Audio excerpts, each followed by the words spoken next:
많은 분들의 끝없는 고민, 바로 다이어트죠. 체중 감량을 위해 저탄수화물 고지방식이 흔히 저탄고지로 불리는 이 식이요법에 관심이 있으신 분들, 이건 꼭 아셔야 합니다. 안녕하세요. 당독소 종결자 김아름 약사입니다. 오늘은 아주 오랫동안 다이어터들에게 인기가 높은 다이어트 방법이죠. 바로 저탄고지 다이어트인 애킨스 다이어트에 대해 이야기해 보려고 합니다. 저탄고지 다이어트의 핵심은 탄수화물 섭취를 제한하여 뱃살에, 내장 근처에 저장되어 있는 지방을 태우는 것으로 전체의 칼로리를 제한하는 것보다는 탄수화물의 양만 극도로 제한하고 지방과 단백질을 주로 섭취해서 혈당을 낮게 유지하고 지방이 주 에너지원으로 대사될 수 있도록 고안된 다이어트 방법입니다. 그런데 지방 섭취를 위해 고기뿐만 아니라 버터와 유제품도 충분히 먹을 수 있는 이 다이어트, 과연 건강하기만 한 것일까요? 지방은 많은 에너지를 저장하는 잉여 에너지의 창고입니다.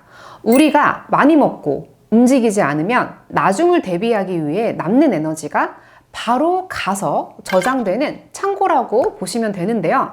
빵, 떡, 국수, 라면, 꿀, 과일 등을 자주 많이 드시게 되면 혈당 스파이크가 일어나고 이 남는 혈당이 잉여 에너지, 그리고 지방과 염증, 당독소로 변한다는 것은 지난 영상들에서 제가 계속 말씀드려 왔습니다. 이 잉여 에너지가 대사 문제의 시작이 된다라고도 말씀드렸고요. 우리 몸은 에너지원으로 포도당을 사용하는데 최적화되어 있습니다. 포도당은 지금 당장 쓸 수 있는 5,000원짜리, 만원짜리 현금이라면 지방은 단위가 큰 100만원짜리 수표라고 보시면 좋을 것 같습니다. 100만원짜리 수표를 깨려면 일단 영업시간 안에 은행에 가서 신분증을 제시하여 이설을 해야 하고요. 어떤 지폐로 바꿀지 고민도 해야죠. ATM에 입금한다 해도 현금화가 되려면 역시 하루를 기다려야 합니다. 돈의 가치를 저장하기엔 수표 한 장이 굉장히 편리하고 좋은데 막상 물건 사는데 쓰기에는 앞서 말씀드린 대로 여간 복잡한 것이 아닙니다.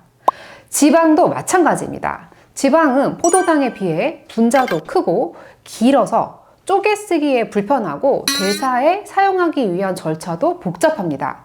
그래서 이 복잡하고 오래 걸리는 상황에서 대안으로 케톤체라는 대사산물을 만들어서 성질 급한 뇌에 이 케톤체라도 우선 써라 하며 갖다 주는데요. 케톤체의 양이 너무 많아지면 케토플루라고 하는 피로감과 두통, 어지러운 증상 또한 나타나게 됩니다. 이런 증상뿐만 아니라 몸에 키톤체가 넘치게 되면 케톤산증이라고 하는 혈액의 산성화가 되어 대사가 정체되는 현상이 일어나고요. 많아진 케톤체를 처리하려고 다시 콜레스테롤로 만들어 버리기도 합니다. 고지혈증과 같은 대사증후군에서 멀어지고 살도 빼고 건강해지려고 다이어트를 했는데 오히려 콜레스테롤이 높아지는 역효과가 나타나게 되는 거죠.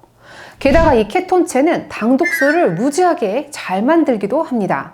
당독소 중에서도 가장 나쁘고 수백 가지 당독소로 변신이 가능한 메칠 글라이옥사를 아주 잘 만듭니다.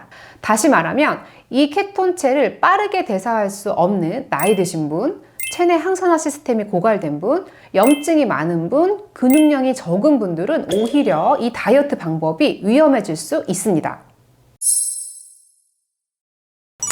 오랫동안 탄수화물을 먹지 않게 되면, 즉 포도당이 체내에 부족해지면 포도당 대사가 기반이 되는 ECM 합성 경로가 차단되는데요. 그러면 우리 몸의 수분 저장고 역할을 못하게 될 뿐 아니라 세포의 지지체들과 각종 점막, 결합 조직이 얇아지면서 무너지기 쉬워집니다.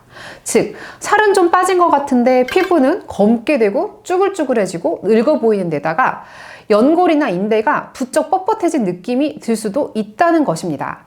또한 몸을 촉촉하고 유연하게 매끈하게 보일 수 있도록 해주는 히알루론산과 콜라겐을 만들어주는 ECM의 대사가 아예 망가지게 될 수도 있습니다.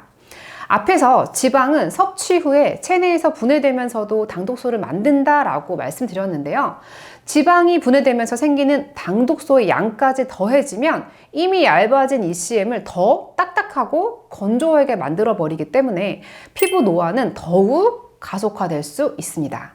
게다가 고기를 마음껏 먹을 수 있는 다이어트 방법의 특성상 굽고 볶고 튀기는 조리법까지 더해져 우리 몸은 그야말로 당독소, 지방독소로 가득 차게 된다는 사실. 한 가지 더 말씀드리고 싶은 것은 탄수화물이 우리 몸에서 중요한 역할을 한다는 것입니다. 포도당의 대사는 우리 몸에서 일을 하는 단백질의 정상적인 발달에 크게 관여합니다. 어디로 가서 어떤 일을 해야 하는지 표시를 해주기도 하고요. 단백질이 잘 모양을 잡도록 구조를 잡아주는 역할도 합니다. 조금 더 어려운 말로 단백질의 폴딩과 글라이코실레이션을 통해 몸의 대사가 원활해지도록 단백질을 발전시켜주는 것입니다. 그런데 탄수화물이 부족해, 즉 포도당이 부족해 이런 일들이 제대로 되지 않는다면 점점 더 피로해지고 독소와 염증의 도가니에서 다이어트 하려다가 가속노화를 맞게 되는 안타까운 일이 생길 수 있는 것입니다. 그럼 다이어트 할 때는 무엇이 중요할까요? 첫 번째, 다이어트의 기본은 혈당을 낮게 유지하는 것입니다. 탄수화물을 아예 안 먹는 게 아니라 혈당을 서서히 올리는 저항성 전분을 먹는 것이 중요합니다. 에너지는 충분히 내어주면서 포만감을 주고 이로운 장내 세균도 살리는 이 저항성 전분을 만드는 방법은 생각보다 간단한데요. 갓 지은 밥을 서서히 냉장실에 식혀서 찬밥을 만든 후 다시 데워서 드시면 됩니다. 콜드 파스타, 덜 익은 바나나 또한 이러한 저항성 전분이기 때문에 다이어트 하실 때 조금만 활용하셔도 우리 몸에 이로운 다이어트를 할 수 있습니다. 두 번째, 다이어트를 할 때에는 필수적으로 당독소와 지방독소를 해결해주는 대사부스터와 항산화제를 반드시 섭취하시길 권장합니다.